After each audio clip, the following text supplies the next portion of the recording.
ఈబీఆర్ TV news కు స్వాగతం. నేను మీ హనుమంతరావు. ఈ రోజు వార్తల్లోని ముఖ్యాంశాలు. ఎన్నికల నియమావళిని పాటించకపోతే చర్యలు తప్పు. అనకాపల్లి కలెక్టర్ రవి పటాన్ సింగ్. నూతన ఎన్నికల కమిషనర్ల నియామకం.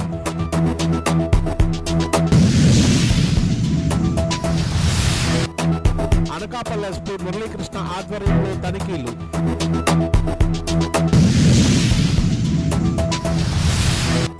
రాష్ట్ర భవిష్యత్తు కోసం మళ్లీ వైసీపీనే గెలిపించండి, మంత్రి బొత్స పిలుపు. ఎన్నికలు కూడా అమల్లోకి వచ్చిన నేపథ్యంలో ఎన్నికల కమిషన్ నియమావళిని అందరూ పాటించాలని జిల్లా collector Ravi Patan Shetty, SP K Muralikrishna తెలిపారు. శనివారం జిల్లా కలెక్టర్ కార్యాలయంలో మీడియా సమావేశంలో వారు మాట్లాడుతూ ఏపీలో 4వ విడత ఎన్నికలు జరుగుతున్నాయని, అందులో భాగంగా ఏప్రిల్ 18 నోటిఫికేషన్, 25 వరకు నామినేషన్ల స్వీకరణ, 29 నామినేషన్లు విత్డ్రా చేసుకునేందుకు అవకాశం ఉందని తెలిపారు. ఇక మే 13 ఎన్నిక, జూన్ 4 కౌంటింగ్ జరుగుతుందని తెలిపారు. ఎన్నికల కోసం 9 చెక్ పోస్టులు ఏర్పాటు చేయడం జరిగిందని, 50,000 రూపాయలు, 10,000 రూపాయల విలువ చేసే వస్తువులు తీసుకెళ్లేందుకు అవకాశం ఉంటుందని, అంతకు మించి నగదు తీసుకువెళ్తే సంబంధిత బిల్లులు చూపించాల్సి ఉంటుందని, లేని పక్షంలో నగదును సీజ్ చేయడం జరుగుతుందన్నారు. 6 నియోజకవర్గాలకు సంబంధించి 26 ఫ్లయింగ్ స్క్వాడ్లు ఏర్పాటు చేయడం జరిగిందని తెలిపారు. లైసెన్స్ రివాల్వర్ కలిగిన వాళ్ళు ఎస్పీ కార్యాలయంలో సరెండర్ చేయాలని కోరారు.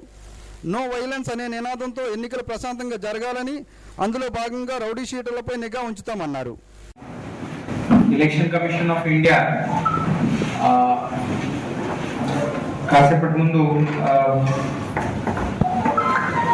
జనరల్ ఎలక్షన్స్ 2024 అదేవిధంగా ఆంధ్రప్రదేశ్ అసెంబ్లీ ఎలక్షన్స్ 2024 అనౌన్స్ చేయడం జరిగింది.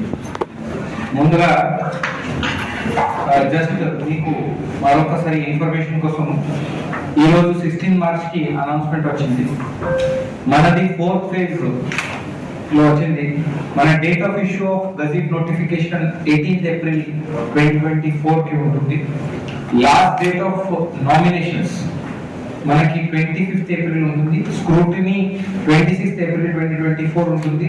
Withdrawal of candidatures 29th April 2024 ఉంటుంది. డేట్ ఆఫ్ పోల్ 13th మే 2024 ఉంటుంది. ఏమేమి ఉన్నాయి అది ప్రాపర్ గా చాలా స్ట్రిక్ట్ గా మానిటరింగ్ చేయాల్సిన అవసరం ఉంది. దానికోసం మన ఇంకా టీమ్స్ ఆల్రెడీ ఎస్పీ గారు కూడా, మన వేరే ఎన్ఫోర్స్మెంట్ ఏజెన్సీస్ కూడా మేము ఇన్స్ట్రక్షన్స్ ఇవ్వడం జరిగింది. చాలా స్ట్రిక్ట్ గా మానిటర్ చేయమని మేము చెప్పాము. అదేవిధంగా ఇండ్యూస్మెంట్స్ కూడా ఎక్కడైనా ఇస్తున్నారు ఓటర్స్ కి, అలాంటి ఇండ్యూస్మెంట్స్ కూడా ఎక్కడైనా మీకు కూడా ఏదైనా ఇన్ఫర్మేషన్ వస్తే అది మీరు కూడా మా దృష్టికి తీసుకొస్తే మేము కూడా మా టీమ్స్ ద్వారా దాని మీద ఎంక్వైరీ చేయడం జరుగుతుంది.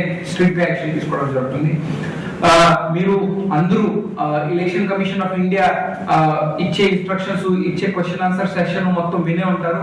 మన దేశంలో అండ్ మన గ్లోబల్ లెవెల్ కూడా అతి పెద్ద స్కేల్లో జరిగే ఈ ఎలక్షన్స్. దీంట్లో చాలా మంది ఇన్వాల్వ్ అయిపోయి ఉంటారు. మన అనకాపల్లి జిల్లా ఒకటే చూసుకుంటే 10,000-11,000 మంది మొత్తం ఈ ప్రక్రియలో ఉంటారు. ఒక 15-29 పోలింగ్ స్టేషన్స్ లో, రకరకాల పోలింగ్ లొకేషన్స్ లో, చాలా ఇంటీరియర్ ఉన్న లొకేషన్స్ నుంచి మొత్తం అర్బన్ ఏరియాస్ లో కూడా అంటే చాలా ట్రాన్స్పరెంట్ గా, చాలా రూల్స్ ప్రకారంగా, గైడ్ లైన్స్ ప్రకారంగా ఎక్కడ కూడా ఎలాంటి ఓటర్ కి, ఎలక్టర్ కి ఇబ్బంది లేకుండా అన్ని సౌకర్యాలు కల్పిస్తూ, అంటే పోలింగ్ స్టేషన్ లో పోలింగ్ డే రోజు అన్ని సౌకర్యాలు కల్పిస్తూ, అదేవిధంగా ఎటువంటి ఎంసీసీ వైలేషన్ లేకుండా మనము జరిపించాల్సిన బాధ్యత డిస్ట్రిక్ట్ అడ్మినిస్ట్రేషన్ మీద ఉన్నాయి. డిఓ గారు నా మీద, అదేవిధంగా ఎస్పీ గారు, మేము అంతా మొత్తం డిస్ట్రిక్ట్ అడ్మినిస్ట్రేషన్ లో మొత్తం అందరు నోడల్ ఆఫీసర్స్ ఉన్నారు. వేరే వేరే డిపార్ట్మెంట్ కి ఒక నోడల్ ఆఫీసర్స్ ఉన్నారు. వాళ్ళందరూ నోడల్ ఆఫీసర్స్ మీద కూడా మొత్తం బాధ్యతలు ఉన్నాయి. మొత్తం ఇప్పుడు డీటెయిల్ గా మనం పనిచేయాలి. అదేవిధంగా మీకు ఇంకా ఒక ఇన్ఫర్మేషన్ చెప్పాల్సింది ఉంది.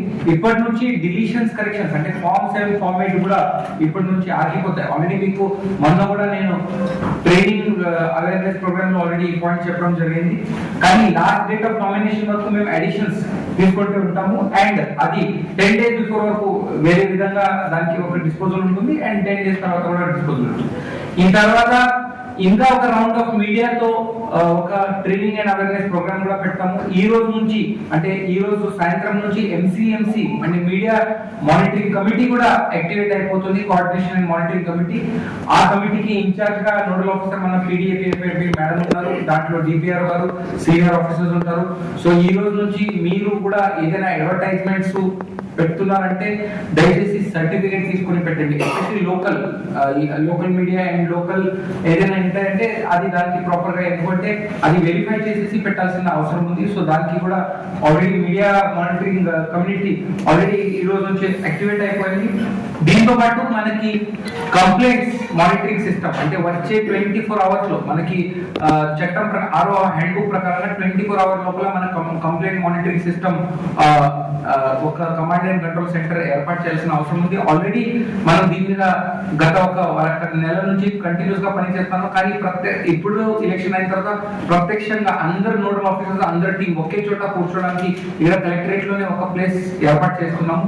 మనకి 5 రకాలుగా అంటే వేరే వేరే కేటగిరీస్ నుంచి అంటే ఒకటి పోర్టల్ నుంచి కంప్లైంట్స్ రావచ్చు, లేదంటే సి విజిల్ నుంచి కంప్లైంట్స్ రావచ్చు, సోషల్ మీడియా నుంచి కంప్లైంట్స్ రావచ్చు, టీవీ మాధ్యమం ద్వారా కంప్లైంట్స్ రావచ్చు, న్యూస్ పేపర్స్ ద్వారా కంప్లైంట్స్ రావచ్చు, లేదంటే ఏదైనా పిటిషన్ ద్వారా ఏదైనా రిప్రజెంటేషన్ ద్వారా కంప్లైంట్స్ రావచ్చు.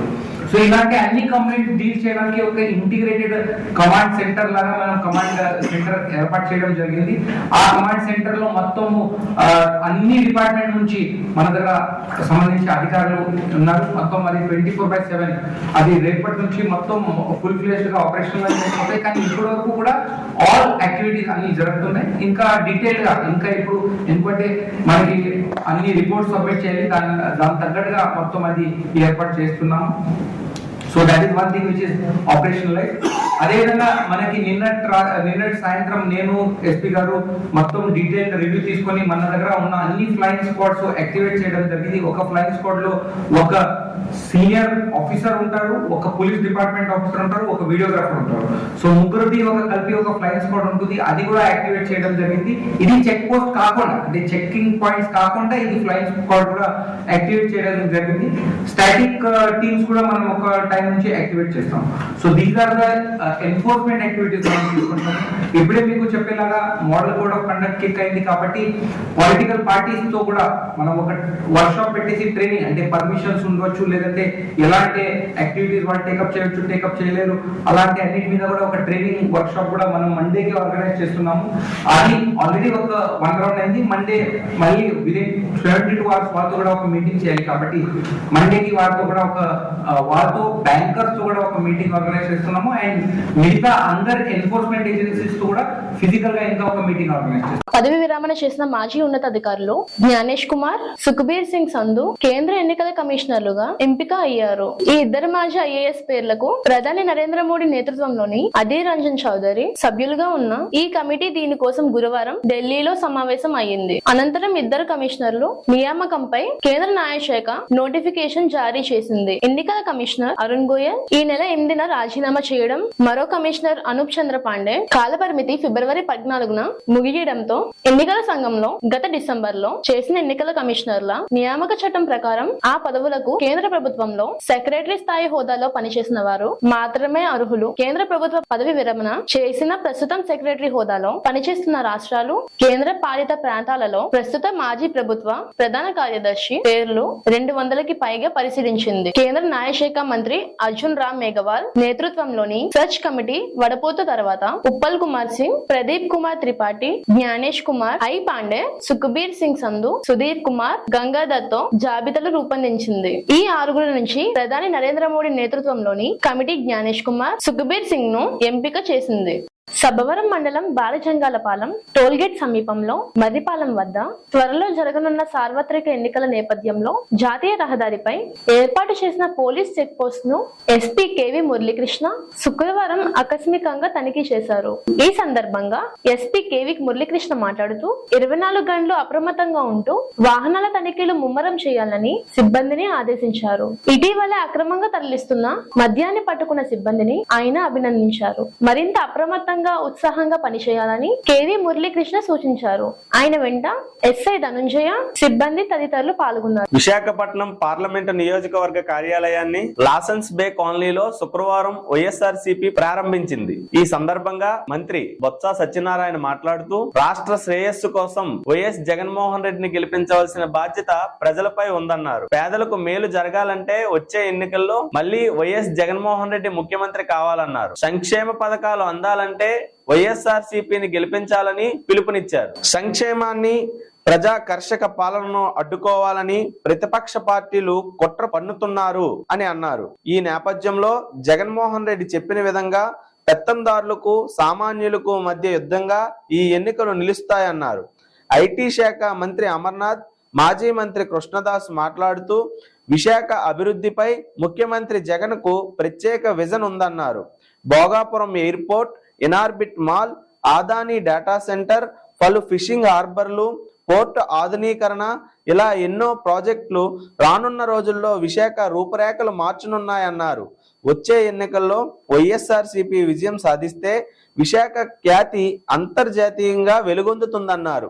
ఈ కార్యక్రమంలో ఉత్తరాంధ్ర రీజనల్ కోఆర్డినేటర్, రాజ్యసభ సభ్యుడు YV Subbareddy, Visakha MP MVV Satyanarayana, GVMC mayor Golagani Venkatakumari, party జిల్లా అధ్యక్షుడు కోలా గురువులు, విశాఖ జడ్పీ చైర్మన్ సుభద్ర, ఎమ్మెల్యేలు ముత్తంశెట్టి శ్రీనివాసరావు, వాసుపల్లి గణేష్ కుమార్, తిప్పల నాగిరెడ్డి, పార్టీ ఉత్తర సమన్వయకర్త కెకే రాజు, పశ్చిమ సమన్వయకర్త ఆడారి ఆనంద్ కుమార్, వైఎస్ఆర్సీపీ మహిళా విభాగం అధ్యక్షురాలు కృపాజ్యోతి, ఎస్సీ విభాగం అధ్యక్షుడు శివరామకృష్ణ, కల్చరల్ విభాగం ప్రతినిధులు వంకాయల మారుతి ప్రసాద్, పోతన శ్రీనివాసరావు, వంగపండు ఉషా తదితరులు పాల్గొన్నారు.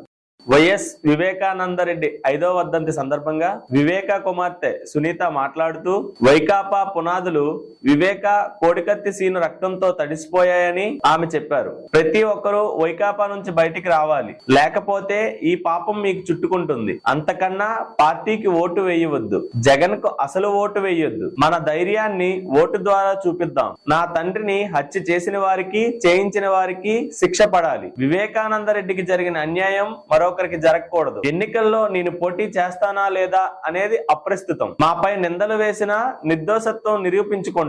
మీకోసం నిరంతరం పనిచేసిన వివేకాను మీరు మర్చిపోయారా? అన్నం పెట్టిన చేతిని నరకడం, వ్యక్తిత్వం మీద బురద జల్లడం దారుణం కాదా? రాజకీయం అంటే ప్రజల కోసం, అది పనిచేసిన వివేకానందరెడ్డిని చూశాం. ప్రజా శ్రేయస్సు అనే మాటకు అర్థం తెలియని రాక్షసులను చూస్తున్నాం. తండ్రి పోయిన బాధలో తల్లడిల్లుతున్న కుమార్తె ఒకవైపు, చంపిన వాళ్ళు, చంపించిన వాళ్ళు, కాపాడుతున్న వాళ్ళు మరోవైపు ఉన్నారు. ప్రజలారా, మీరు ఎటువైపు ఉంటారు? బిగ్ బాస్ లో ఉండిపోతారా? ప్రజలారా, మీరే స్పందించే అవకాశం వచ్చింది, స్పందించండి. వైకాపా ఎంపీలు, ఎమ్మెల్యేలంతా భవిష్యత్తు కోసం పార్టీ నుంచి బయటికి రండి. మీరు బయటికి రాకపోతే ఈ పాపం మీకు చుట్టుకుంటుంది. జగనన్న మిమ్మల్ని కూడా తన ఊబిలోకి తీసుకువెళ్తాడు. ఓటు ద్వారా పుణ్యకార్యం చేద్దాం.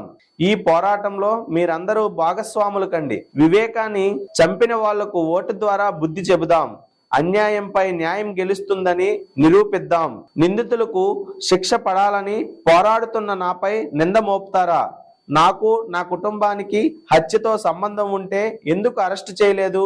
మేం నేరం చేశామని చెప్పడం మీద ఎబ్బెట్టుగా లేదా? వివేకకు అంత హాని ఎలా జరిగిందని ఆలోచిస్తున్నప్పుడే జగనన్న సీఎం అయ్యారు. ప్రజలందరికీ న్యాయం చేస్తానని జగనన్న సీఎం గా ప్రమాణం చేశారు. జగనన్నకు ఒక ప్రశ్న అడుగుతున్నా, అంతఃకరణ శుద్ధి అంటే అర్థం తెలుసా? వివేకానందరెడ్డిని చంపించిన వారికి శిక్ష పడేలా చేయవలసిన బాధ్యత మీపై ఉందని గుర్తు రాలేదా? ఇప్పటి వరకు హంతకులకు శిక్ష పడేలా ఎందుకు చేయలేదు? మీ ప్రమాణాన్ని ఎందుకు నిలబెట్టుకోలేదు? 2009లో జగనన్న రాజకీయాల్లోకి రావాలనుకున్నారు. అదే సమయంలో వివేకానందరెడ్డి రాజకీయాల నుంచి విరమించుకోవాలనుకున్నారు. ఫ్యాక్షన్ హింసను తగ్గించాలని వివేకానందరెడ్డి నిత్యం ఆలోచించేవారు. ఉమ్మడి కుటుంబానికి వివేకానందరెడ్డి ఎంతో ప్రాధాన్యత ఇచ్చేవారు. వివేకానందరెడ్డి అన్న వైఎస్ రాజశేఖర రెడ్డి మాట దాటిన తమ్ముడు. పులివెందులంటే వివేక్కు ఎంతో ఇష్టం. సాక్షి ఛానల్ పత్రిక చైర్పర్సన్ భారతికి ఈ సందర్భంగా ఒక మాట చెబుతున్నా, మీ పత్రిక ఛానల్లో పదే పదే మాపై ఆరోపణలు చేయడానికి మీకు సిగ్గుగా లేదా? సాక్షి పత్రికలో మాపై నిందలు వేస్తూ వార్తలు రాస్తున్నారు. మీ వద్ద ఆధారాలుంటే సిబిఐకి ఇవ్వండి. హంతకులను పట్టిస్తే 5 లక్షలు ఇస్తామని సిబిఐ ప్రకటించింది. జగనన్న, మేము తప్పు చేసుంటే మమ్మల్ని పట్టించి ఆ బహుమతి ఏదో మీరే తీసుకోవాలని వ్యాఖ్యానించారు. వినియోగదారుల దినోత్సవం సందర్భంగా శుక్రవారం ద్వారకానగర్ విశాఖపట్నంలో పౌర గ్రంథాలయంలో జరిగిన సదస్సులో ముఖ్య అతిథిగా జిల్లా వినియోగదారుల మండలి అధ్యక్షురాలు తనుజ మాట్లాడుతూ, ఏదైనా వస్తువు కొనుగోలు చేసినప్పుడు దాని రసీదు పొందాలని ఆమె సూచించారు. కొనుగోలు రసీదు ఉంటే 2 ఏళ్ల లోపు నష్టం జరిగితే నష్టపరిహారం కోసం వినియోగదారుల కౌన్సిల్లో కేసు వేయవచ్చని ఆమె తెలిపారు. 2 ఏళ్లు దాటితే అందుకు తగు కారణం చూపి కేసు వేయవచ్చన్నారు. జిల్లా వినియోగదారుల మండలి ద్వారా 5 లక్షల లోపు, రాష్ట్ర వినియోగదారుల మండలి ద్వారా 2 కోట్ల లోపు, అంతకు మించి కేంద్ర వినియోగదారుల మండలి ద్వారా న్యాయ పొందవచ్చని ఆమె తెలియజేశారు. ఈ కార్యక్రమంలో అంబేద్కర్ న్యాయ కళాశాల ప్రిన్సిపల్ వి విజయలక్ష్మి, ఆచార్య AND పాల్, ఆచార్య NAD పాల్, కృష్ణ కళాశాల ప్రిన్సిపల్ I విజయబాబు పాల్గొన్నారు. అనకాపల్లి జనసేన పార్టీ కార్యాలయంలో శుక్రవారం నిర్వహించిన విలేకరుల సమావేశంలో పరుశూరి భాస్కర్ రావు మాట్లాడుతూ, 5 ఏళ్లుగా రాత్రి పగలు కష్టపడ్డాను. ఇల్లు వాకిలి పెళ్ళం పిల్లల్ని వదిలి పార్టీ కోసం తిరిగాను. పవన్ కళ్యాణ్ కనీసం అపాయింట్మెంట్ కూడా ఇవ్వలేదు. పొత్తు పేరుతో పార్టీలోకి కొత్తగా వచ్చిన మాజీ మంత్రి కొంతాల రామకృష్ణకు టికెట్ ఇచ్చారు. నా కష్టానికి ఇదా ఫలితమని ఆయన తీవ్రంగా ఆవేదన చెందారు. జనసేన పార్టీకి సైనికులుగా పనిచేశామని, విజయవాడలో పవన్ కళ్యాణ్ కనీసం మాట్లాడేందుకు అవకాశం ఇవ్వలేదన్నారు. అవమానపడుతూ జనసేన పార్టీలో ఉండలేనని ఆయన తెలియజేశారు. ఉమ్మడి విశాఖ జిల్లాలో జనసేనకు దక్కిన 4 సీట్లలో 3 సీట్లు ఇటీవల కొత్తగా వచ్చిన వారికి ఇచ్చారన్నారు. 5 ఏళ్లుగా కష్టపడినా తమకు మాత్రం కనీసం 5 నిమిషాలు మాట్లాడే అవకాశం జనసేన అధినేత ఇవ్వలేదన్నారు. పార్టీ కార్యకర్తలకు ఏ కష్టం వచ్చినా చెప్పుకునేందుకు ఎల్లవెల్లలా తాము ఉన్నామని, కానీ తమకు కష్టం వస్తే చెప్పుకునేందుకు పార్టీ అధిష్టానంలో ఎవరూ లేదన్నారు. ఇక్కడ నుంచి పార్టీకి దూరంగా ఉండనట్లు తెలిపారు. భవిష్యత్ కార్యాచరణ తన అభిమానులు సానుభూతి పరులతో మాట్లాడి త్వరలో ఒక నిర్ణయం తీసుకుంటామని చెప్పారు. క్రీడలను క్రీడాకారులను ప్రోత్సహించేందుకు వైఎస్ఆర్సీపీ పార్టీ విశేషంగా కృషి చేసిందని గాజువాక ఎమ్మెల్యే తిప్పల నాగిరెడ్డి అన్నారు. ఆడుదాం ఆంధ్ర దీనికి ఉదాహరణని ఆయన తెలియజేశారు. జీవీఎంసీ 73వ వార్డు పరిధిలో ఉడా కాలనీ వినాయక్ నగర్ లో ఆదర్శ గ్రౌండ్ లో కొత్తగా నిర్మించిన స్పోర్ట్స్ కాంప్లెక్స్ పనులకు గురువారం ఆయన శంకుస్థాపన చేయడం జరిగింది. ఈ సందర్భంగా ఆయన మాట్లాడుతూ, గాజువాక పెదగంటి ఏడ ప్రాంతంలో ఎంతో మంది ప్రతిభ గలవారు ఉన్నారని, వారికి తగిన ప్రోత్సాహం అందిస్తే జాతీయ అంతర్జాతీయ స్థాయిలో రాణిస్తారని అన్నారు. క్రీడాకారుల కోసం ఇక్కడ 5 కోట్లతో స్పోర్ట్స్ కాంప్లెక్స్ నిర్మిస్తున్నామని ఆయన తెలియజేశారు. క్రీడాకారులకు అవసరమైన ఆట వస్తువులతో పాటు వారికి శిక్షణ ఇచ్చేందుకు నిష్ణాతులను నియమించనున్నామని అన్నారు. స్పోర్ట్స్ కాంప్లెక్స్ లో gym, kabaddi, kho kho, ball badminton, volleyball తదితర క్రీడలకు సంబంధించి అన్ని సౌకర్యాలు కల్పిస్తామని అన్నారు. గత ప్రభుత్వాలు క్రీడాకారులను నిర్లక్ష్యం చేశాయని చెప్పారు. కార్పొరేటర్ భూపతిరాజు సుజాత మాట్లాడుతూ, ఈ ప్రాంతంలో ఇంత పెద్ద మైదానం ఉన్నా అందులో సౌకర్యాలు లేకపోవడంతో స్థానిక క్రీడాకారులు నిరుత్సాహపడేవారని తెలియజేశారు. ఈ నేపథ్యంలో వారు ప్రోత్సాహానికి అందించేందుకు ఇక్కడ స్పోర్ట్స్ కాంప్లెక్స్ వైఎస్ఆర్ ప్రభుత్వం నిర్మిస్తున్నదని తెలియజేశారు. ఈ పనులు సర్వేగంగా పూర్తి చేసి క్రీడాకారులకు అందజేస్తామని అన్నారు. ఈ కార్యక్రమంలో భూపతిరాజు శ్రీనివాసరావు రాజు, వత్సవై రామకృష్ణరాజు, కంది పైడినాయుడు, గొలుసు సత్యం రెడ్డి, పాల అప్పలరెడ్డి, జయప్రభ, జి వెంకటరమణారెడ్డి, త్రివేణి, వరలక్ష్మి, మంజు, ఆదిలక్ష్మి, అప్పారావు, గీత, రామకృష్ణ, ఆలి, క్రీడాకారులు తదితరులు పాల్గొన్నారు.